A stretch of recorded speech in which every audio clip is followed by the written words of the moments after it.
C'est l'heure du journal de l'Afrique. Soyez les bienvenus sur France 24. À la une ce soir, l'État d'Al Jazeera au Soudan frappé par des massacres de civils.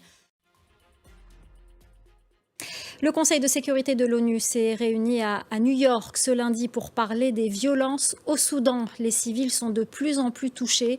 C'est notamment le cas depuis vendredi dernier dans l'État d'Al Jazeera, jusqu'à présent relativement épargné par les tueries de civils. La correspondance régionale de Bastien Renouille. Les combats ont repris entre l'armée burundaise et le groupe Red Tabara depuis au moins une semaine. Les rebelles affirment avoir tué des soldats burundais, dont plusieurs officiers, lors d'affrontements dans le sud Kivu, en République démocratique du Congo. Mais l'armée a vite démenti et assure que le groupe armé a perdu du terrain ces derniers jours. La correspondance régionale de Clément Diroma.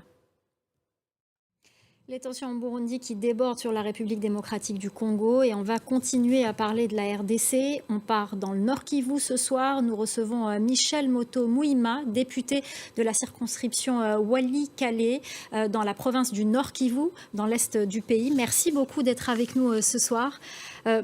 Évidemment, on va s'intéresser à ce qui se passe en ce moment. L'actualité chaude, c'est la situation dans l'est du pays et l'offensive du M23 à Walikale.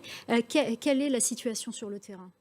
Ce sera le mot de la fin. Merci beaucoup, Michel Moto Mouima. Merci, député, je rappelle, de la circonscription de Walikale dans la province du Nord Kivu. Merci infiniment d'être venu répondre à nos questions. Merci, madame.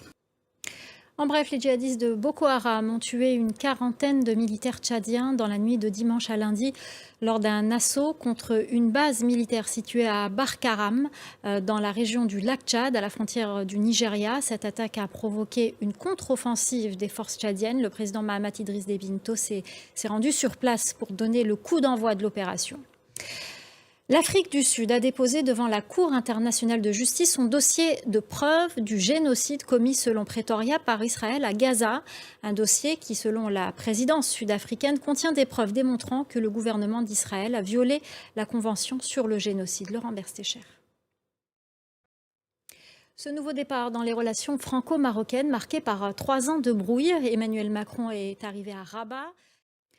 Démarrage mouvementé de la campagne électorale pour les législatives au Sénégal. Les militants des 2 coalitions rivales, le PASTEF d'Ousmane Sonko et Sam Sakadou de Barthélémy Dias, le maire de Dakar, s'accusent mutuellement de violence dans la capitale. Dans le même temps, les autres partis battaient campagne, comme nous l'explique notre correspondant à Dakar, Eliman Dao. La Lagos Fashion Week s'est terminée ce week-end. Lancée en 2011, c'est devenu l'un des rendez-vous majeurs des créateurs et professionnels de la mode africaine. Il est scruté à l'international car la créativité des stylistes séduit sur les 4 continents. Notre correspondant Moïse Gomis a justement suivi un jeune styliste nigérian pour sa grande première à la Fashion Week. Reportage. Voilà, c'est la fin du Journal de l'Afrique. Merci aux équipes en régie. Merci à notre chef d'édition, Célia Caracena. Merci à nos correspondants et merci à vous pour votre fidélité. Restez avec nous, l'info continue sur France 24.